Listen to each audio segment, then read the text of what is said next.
Зөгнөлийн дуу хоолой.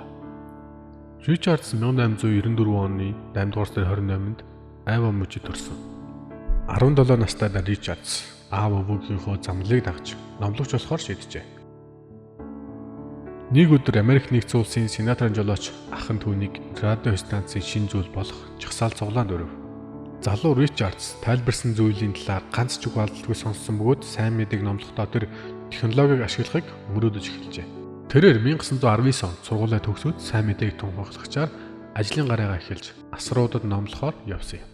Илүү олон үзэгчтэй болохын тулд Ричардс радио станцтай хотуудыг сонгож сонсогчдыг уулзалтанд өргөх богино хэмжээний сурчлагын төлбөрийг төлөв. 1929 оны 10-р сарын 19-нд тэр Лос Анжелес хотын зарим нэг газар зөвөн лагуулсан 15 минутын номлол айлдав. 1937 онд өргөн нэвтрүүлгийн сүлжээ эзэмсэгч Донли өөрийн радио станцуудаар шинэ сайн мэдээний хөтөлбөрийг дамжуулахыг зөвшөөрчээ. Ийхүү зөгнөлийн дуу хоолой нэвтрүүлэг мэндэлсэн юм. Өргөн нэвтрүүлгүүд улам олон айлт хүрхийн хэрээр сонсогчдод зориулсан Библийн хичээлийн зэрэгцээ систем бий болов. Загтал ирэхэд Ричардс бүх шуудангаа зэгслэх цаа хэрэгтэй болжээ. Нэг их сонголтгүй байсан тэрээр сахины санавчийг шинжилж зөгнөлийн дуу хоолой хэмээх анхны вебсайт болгон ашигласан юм. Ричардсын санаачлага дэлхийд даяар тархсан. Өнөөдөр туссан 160 гаруй хэвлэл мэдээллийн төвдөө бөгөөд бурханд итгэсэн хүмүүсийн асар их өв юм. Ариун сүнсний хүчээр энэ ажил өсч сайн мэдээг бүх дэлхийд хүргэх боломжтой болгосон билээ.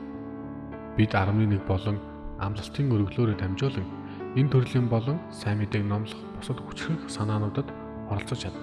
Эллен Уайт өөрсдөө бурхны хөвгүүд охид гэж нэрлэдэг бүх хүмүүс бурхны өмнө хүлээс үүргээ ухамсартайгаар биелүүлж 11 өргөл хандива өргөх юм бол Эрдэнэсийн санд бурхны ажлыг дэмжихийн тулд элбэг дэлбэг байх болно. Манай дэлхийд даяар өөр салбарууд байдаг хэмээсэн. Уриалга та дэлхийд даяар бурхны ажилд оролцох боломжтой болохын тулд өргөлийнхөө тодорхой хувийг тогтмол өргөх тухай бурхантай гэрээ байгуулаарай. Бурхан бол хайр. Дэлхийн сайн мэдээний өргөлөөр олон амьдралыг өөрчилсөнд баярлалаа. 2018 оны сайн мэдээний өргөлийг тэр надад руу илгээж нөлөөллийн төвд тусалсан билээ.